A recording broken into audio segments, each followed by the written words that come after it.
ഈശോയെ സ്വീകരിച്ചാൽ എന്നാ അനുഗ്രഹം എന്നറിയോ? 12ാമത്തെ വാക്യത്തിൽ ഈശോയെ സ്വീകരിക്കുമ്പോൾ നമുക്ക് കിട്ടുന്ന ഒരു അനുഗ്രഹത്തെ കുറിച്ചുണ്ട്. 1:12 വായിച്ചേ. തന്നെ സ്വീകരിച്ചവർക്കെല്ലാം, തന്റെ നാമത്തിൽ വിശ്വസിക്കുന്നവർക്കെല്ലാം ദൈവമക്കളാവാൻ അവൻ കഴിവ് നൽകി. ശക്തി പറഞ്ഞേ ഹല്ലേലൂയ. ഇംഗ്ലീഷ് ബൈബിൾ ഇങ്ങനെയാണ് കാണുന്നത്, പവർ, കഴിവ് എന്നുള്ളതിന് കൊടുത്തേക്കുന്നത് പവർ, അതായത് മക്കളാവാനുള്ള ഒരു പവർ. ഈ മക്കൾ എന്ന സ്ഥാനം കിട്ടുന്നതിന് കൂടെ ഒന്നും കൂടെ കിട്ടുകയാണ്. എന്തുകൂടെ കിട്ടുകയാണ്? പവർ. മറ്റൊരു ട്രാൻസ്ലേഷൻ ശക്തി, അധികാരം കൂടെ കിട്ടുകയാണ്. ആർക്കെല്ലാം കിട്ടുന്നത്? വന്നപ്പോ കുറെ പേര് സ്വീകരിച്ചില്ല, പക്ഷെ തന്നെ സ്വീകരിച്ചവർക്കെല്ലാം, തന്റെ നാമത്തിൽ വിശ്വസിച്ചവർക്കെല്ലാം അവനൊരു ശക്തി, ഒരു പവർ കൊടുത്തു. എന്ത് പവർ?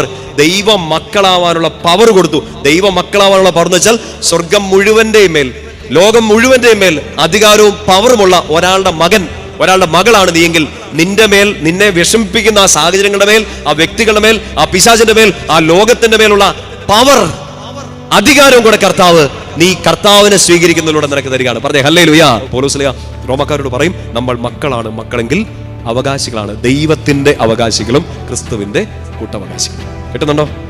നമ്മൾ എന്നാ സുമ്മാവാ അല്ലേ, ഞാൻ ഇത്തിരി ഉള്ളൂ എന്നൊക്കെ പറഞ്ഞുകൊണ്ടിരിക്കുന്നത്. നമ്മൾ ഇത്രേ ഉള്ളൂ എന്ന് എപ്പോഴാണ് പറയുന്നത്? നമ്മുടെ കൂടെ ഉള്ളവന്റെ ശക്തി അറിയാതെ പോകുമ്പോഴാണ് അയ്യോ എനിക്ക് ഇത്രയൊക്കെ ഉള്ളേ എന്ന് നമ്മൾ പറയണം. വലിയൊരു ബോധ്യത്തോട് പറഞ്ഞേ ഹല്ലേലൂയ. ശക്തിയോട് പറഞ്ഞേ ഹല്ലേലൂയ. സ്നേഹം വിളമ്പാൻ ദൈവം നൽകിയ സമ്മാനമേ.